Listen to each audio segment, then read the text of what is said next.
Good morning. Today is Sunday, Chavav Cheshvan Tovshin Ayin Tes. We are in the Mamar of Vayedaber Anochi, the second day of Shavuos Tovshin Yud Gimel. We are on page Kuf Ayin Dalid, 11 lines from the top. Shalom. 11. Yeah, we're at the full stop. The line starts Hanashama. We're up to the full stop for Shalom. The Rebbe is discussing the idea of Shalom b'Pamali Shal Mayla, Shalom b'Pamali Shal Mata, making peace in the heavenly entourage, making peace in the earthly entourage. First, the Rebbe explained this in Olamis, in realms, where the heavenly entourage refers to Atzilus and that which is beyond Atzilus, the realm of the Creator, the heavenly entourage, and the realm of Biyah, the earthly entourage.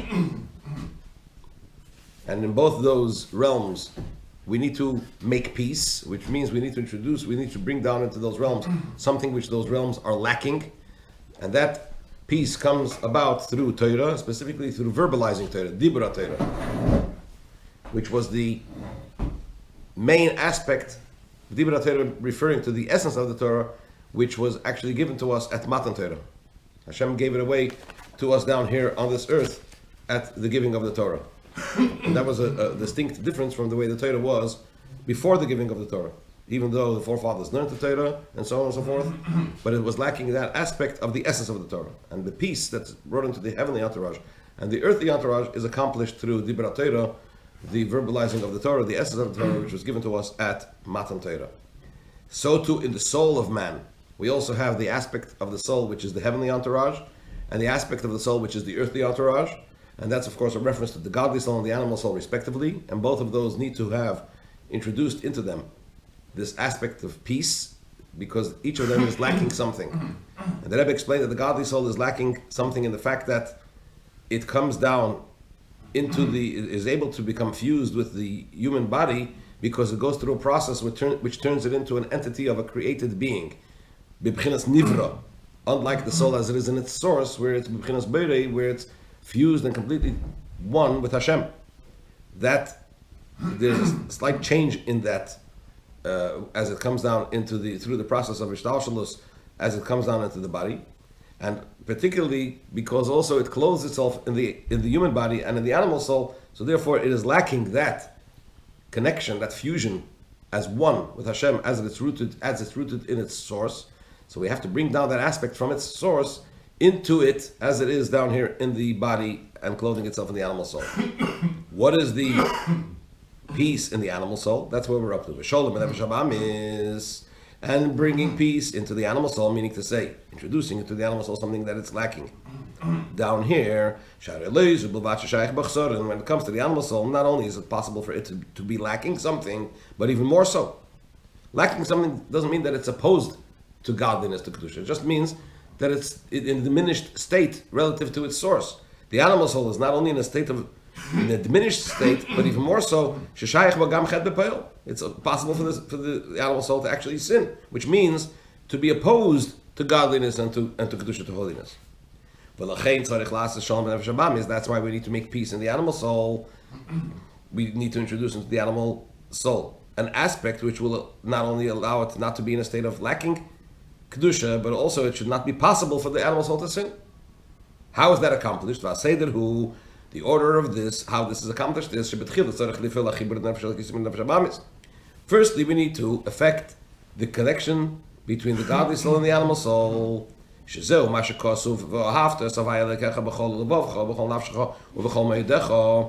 the meaning of the verse of the pasuk that we say in the Shema, that you shall love your God with all your heart, with all your soul, with all your might. And levavcha, your heart over here, is with two letters, vase. It could have said b'chol lipcha.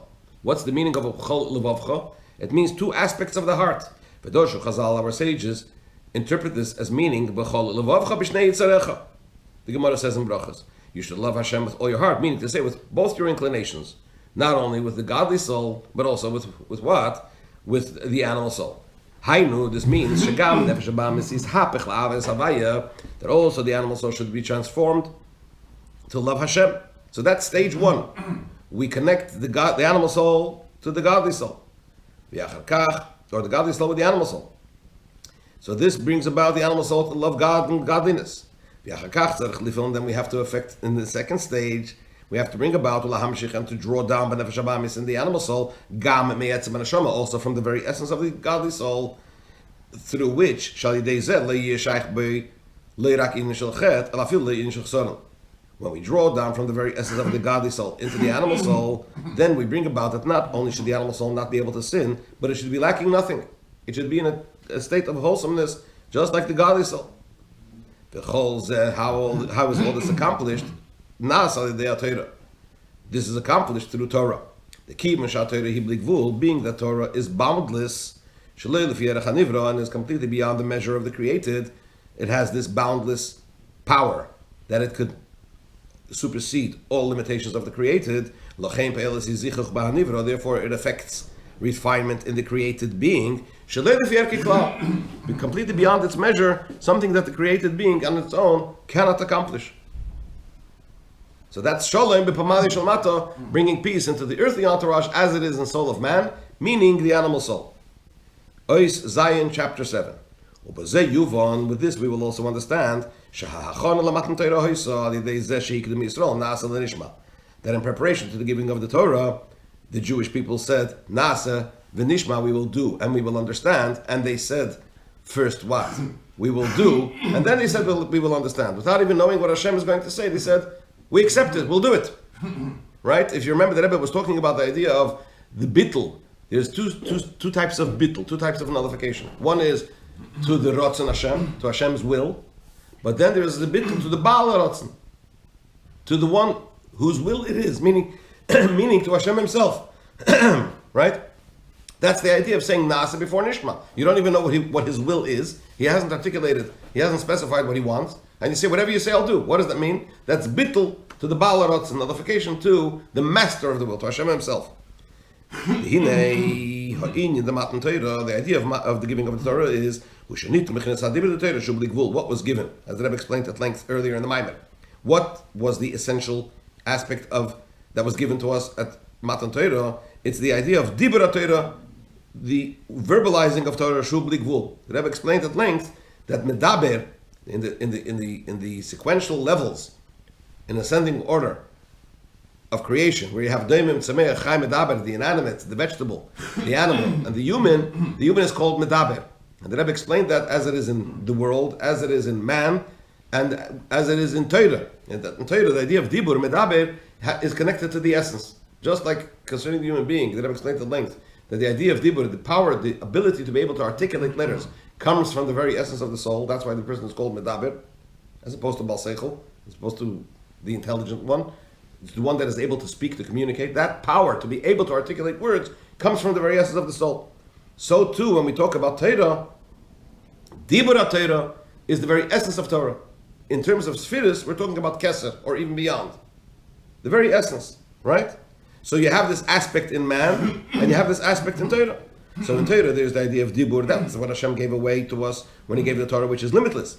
It is specifically through this aspect of Dibra Torah, the speech of Torah, that brings about refinement in the created being. That is the key phrase. It brings refinement into the created being completely beyond the created being's measure and limit. Kanal Baruch has explained above at length. What is this in terms of Sfiris? This is the concept of the crown of Torah, the very essence of the Torah. So therefore, in order to be able to receive Keser Torah, the crown of Torah, the essence of the Torah, what is the preparation to this type of drawing down, this type of bestowal? To this level, to be able to receive this level? The appropriate preparation for this is prefacing the Nas that we will do before Nishma we will hear. In other words, when you say Nas, I will do, without even knowing what is being offered, what is being asked, it means you are not submitting to what is being asked. You're submitting to the one that is asking. You're submitting to Hashem Himself, the Baal Ratzon, which is, in other words, this is the idea of Keser, the crown of the soul, meaning to say the very essence of the soul, where it's completely nullified. To whom? To Hashem Himself. So therefore, because when Hashem gave the Torah to the Yidden, He gave away the essence of the Torah, so the Yidden had to prepare themselves with the essence of their soul. That is why, when the Yidden actually said Nasa before Nishma, when they were in that state of Bittul, Kosher Lahem Beis Ksarim. What does the Gemara say? The Talmud says that when Eden said Nasa before Nishma, 600,000 angels came and put 2 crowns on the heads of the Eden. Why crown? What's the idea of the crown? This is the point. They awakened within them the crown of their soul, the essence of their soul, so they were bestowed with 2 ksarim, with the idea of crown, the crown of Torah.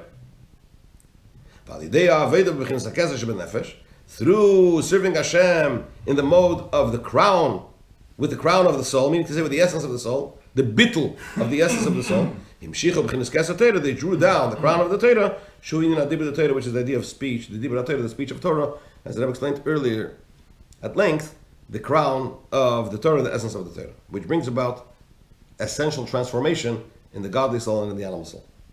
Top of page Kuf Ayin Hey. If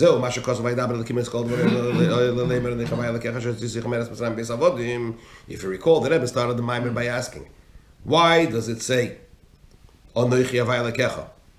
Why doesn't it just say Anochi? I. What's Havai Lekecha? Why does he have to specify Hashem Lekecha?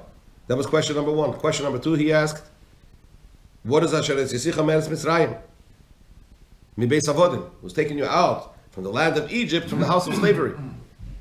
The whole point of Matan Torah is that Hashem said, what's the point of the first dibur, the first of the 10 commandments? That Hashem says, I took you out of Egypt from the house of slavery. First you were serving Paroi, Pharaoh.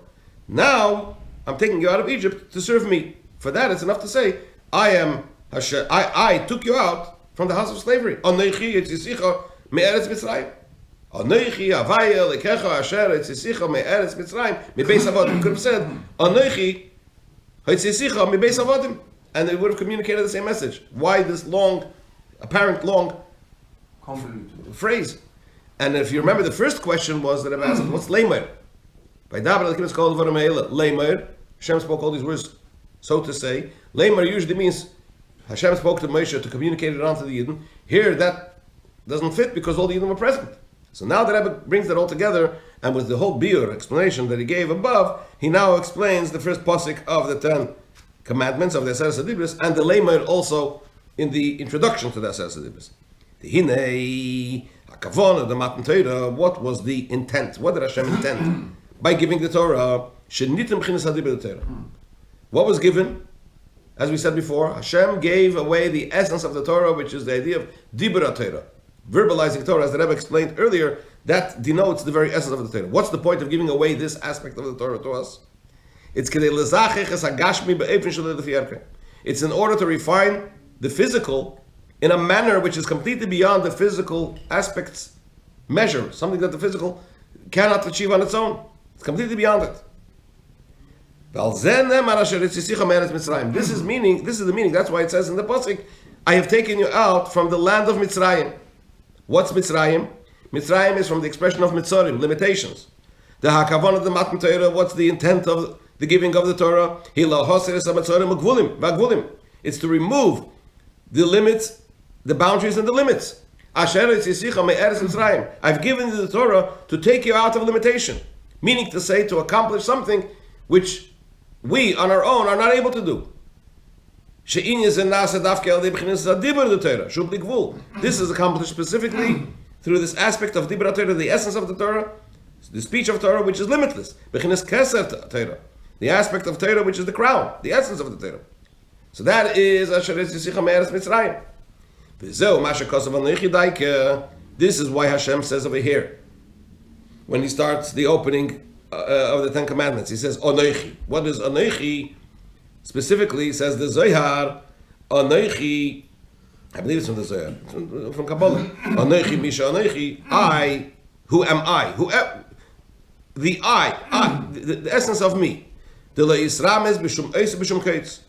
Anochi is a level of godliness that cannot be alluded to or hinted in any letter and in any point. It's beyond everything. It's Hashem's very essence. That is Anochi. So who gives away the essence of the Torah? The essence of Hashem. Hashem himself. But then the pasuk goes on and says, Anochi carries on. Havaya Lekecha. Which is the two names of Hashem, Yud Kei Vav Kei, and Elikecha. What does Elikecha mean? We know in the when it says in the Shema Yisrael Hashem Elokeinu. What does it mean, Hashem Elokeinu? That Hashem becomes Elokeinu, our God, meaning to say Koichenu v'Chayesenu. It's our. We recognize that it is Hashem who's our power and our life. So Anochi, the very essence of Hashem, doesn't remain someplace above, detached from the human being, but it becomes in a mode of Elikecha. It becomes internalized. It becomes our power and our life.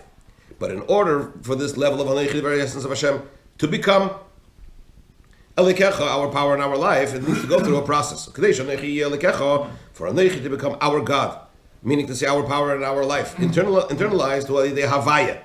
It's through the Shem Havaya Yud Kei Vav Kei. What is the Yud Kei Vav Kei? As we know, the Yud denotes Tzimtzum, contraction. The first Hey, the Hey is expansion. The Vav is drawing down, and the last Hey is also expansion. So the idea of Yud Kei Vav Kei is Tzimtzum v'Yispashtus Hamshacha v'Yispashtus. Is the idea of contraction and expansion, drawing down and expansion. This is the process through which Anochi becomes, through Havaya, it becomes our God internalized. More about all of that, Mitzvah tomorrow at 6:40. And any requests for what time the text should be sent? The night before. Things can change. No. Have a wonderful day. Can you send emergency